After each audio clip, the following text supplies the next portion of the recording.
In this video, we will relate the ideas of growth factors and percent comparisons. So in this applet, I have an initial value of x that I can vary.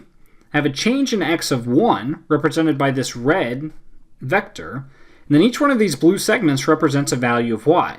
So this first blue segment represents the value of y corresponding to the initial value of x. The second blue segment represents the value of y 1 unit later. So as I vary this initial value of x, those two values of y vary, and we see those values there on the segments. So if we pause this at some moment, then this final value of y, or the value of y at the end of this 1 unit interval, is 5.58, and the initial value of y is 3.72. So if we compute the ratio of the final value of y to the initial value of y, then we get a ratio of 1.5, meaning the value of y at the end of the interval is 1.5 times as large as the value of y at the beginning of the interval. And as we vary the initial value of x, it doesn't matter what value of x we pick, the value of y 1 unit later will be 1.5 times as large as the value of y corresponding to the initial value of x. We call this value 1.5 the 1 unit growth factor. So the 1 unit growth factor for this relationship is 1.5. Recall that if this final value of y is 1.5 times as large as the initial value of y, then the value of y at the end of the interval is 150% of the value of y at the beginning of the interval. So since we have a relative size of these two values of 1.5, the percent comparison is 150, meaning the value of y at the end of this interval is 150% of the value of y at the beginning of the interval.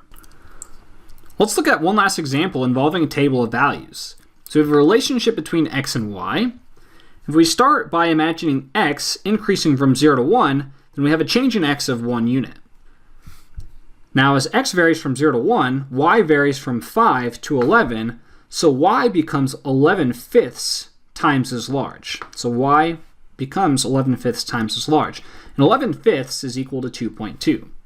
So as x varies from 0 to 1, y becomes 2.2 times as large. If x varies from 1 to 2, another change of 1 unit in x, then y becomes 24.2 divided by 11 times as large. And this ratio again is equal to 2.2. So over this other change in x of 1 unit, y becomes 2.2 times as large. If we do this again, if x increases by 1 unit from 2 to 3, then y will again become 2.2 times as large.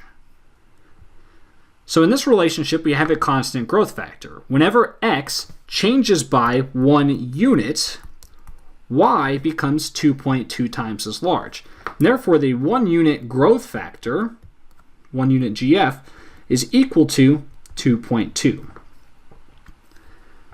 Now we can say a little more about this.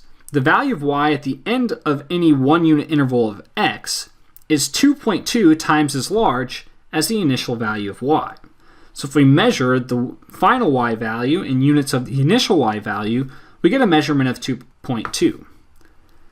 If we were to measure this final y value using 1% of the initial y value, our measurement should be 100 times as large as that previous measurement of 2.2.